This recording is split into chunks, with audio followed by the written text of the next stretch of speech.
Music by बच्चन बिहारी।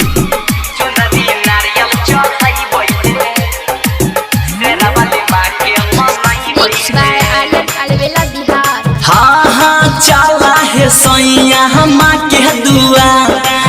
के दुआर से रबाली के द्वार। चला है सैया माँ के दुआर से रबाली के द्वार। चुंदरी नारियल चढ़ैबै है शेरावाली माँ के मनैबै है। 7 गो दियरी जलैबै है शेरावाली माँ के मनैबै है। चला है सैया माँ के दुआर शेरावाली के द्वार। चला है सैया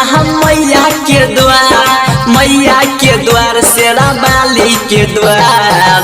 चुंदरी नारियल चढ़ैबै है शेरावाली माँ के मनैबै है।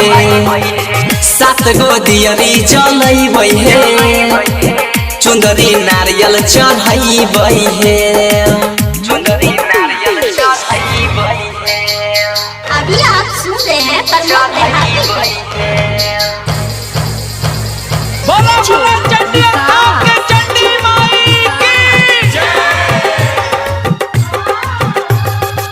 चुंदरी नारियल चढ़ैबै है शेरावाली माँ के मनैबै है।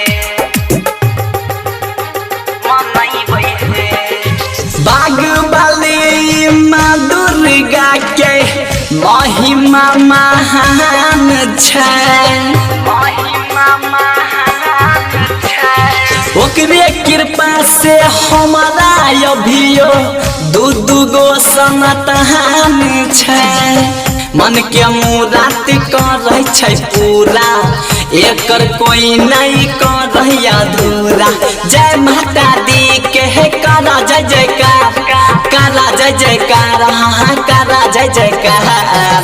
चुंदरी नारियल चढ़ैबै है शेरावाली माँ के मनैबै है।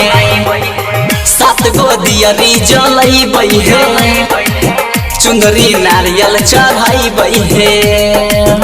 चुंदरी नारियल चढ़ैबै है। मिक्स बाय आर्यन अलवेला बिहार। चढ़ैबै है। से बोला मैहर वाली मैया की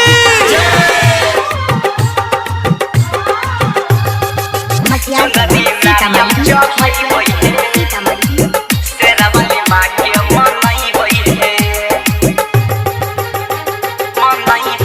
हाँ हाँ ढोल बजाई छै मृदंग बजाई छै मैया के मंदिर में। वह मैया के दर्शन करै छै जेकरा लिखल तकदीर में। राइटर चंचल अलख जागाबै प्रमोद हाथी के गाना बजाबै। भीड़ लागल छै लोग हजार हाँ लोग हजार। चुंदरी नारियल चढ़ैबै है 7 गो दियरी जलैबै है शेरावाली माँ के मनैबै है। चुंदरी नारियल चढ़ैबै है। माँ काली रिकॉर्डिंग स्टूडियो बचौता खगड़िया।